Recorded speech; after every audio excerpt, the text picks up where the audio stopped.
Magandang araw. Pag-usapan natin ngayon kung ano pa ang reformation program na ino-offer ni Bureau of Corrections para sa mga persons deprived of liberty. At pangatlo na dito ay ang moral and spiritual section. Ang moral and spiritual section ay isa sa pinakamahalagang reformation program ng Bureau of Corrections kung saan dito nagsisimula ang isa sa pinakapangmatagalang pagbabago ng persons deprived of liberty.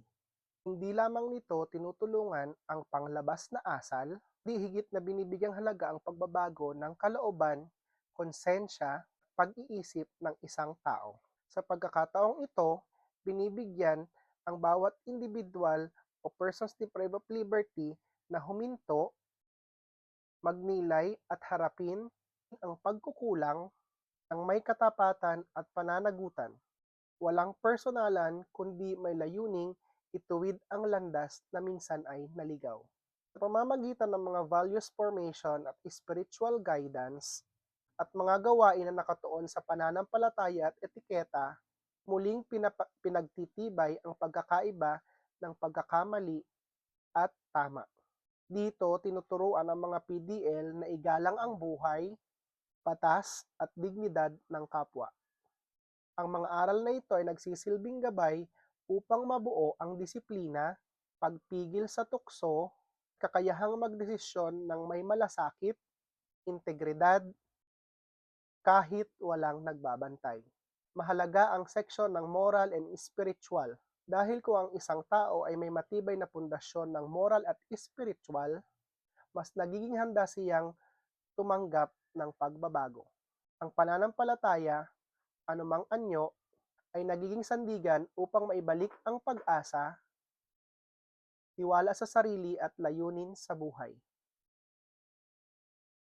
Sa seksyon na ito, natututunan ng PDL ang magpatawad hindi lamang sa kanyang kapwa kundi pati ang kanyang sarili bilang isang mahalagang hakbang sa tunay na rehabilitasyon.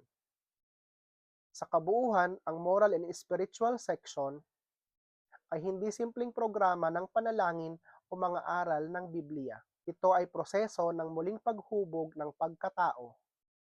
Kapag naituwid ang konsensya at napalakas ang espiritu, magiging mas makabuluhan ang iba pang aspeto ng reformasyon. Ganitong paraan, ang pagbabago ay hindi pansamantala, di isang pagbabagong may direksyon, pananagutan, pag-asa para mas maiayos ang pagbabalik ng PDL sa malayang lipunan. Ito ang mahalagang tungkulin na ginagampanan ng Moral and Spiritual Section bilang bahagi ng Reformation Program ng Bureau of Corrections para sa mga persons deprived of liberty. Kung meron kang katanungan, malayang mag-comment sa ibaba. Ako si 124, hindi ako vlogger, hindi rin ako influencer. Ako ay isang certified kupal na magbibigay ng mahalagang impormasyon araw-araw. Pwedeng pahalagahan at pwede mong kupalin.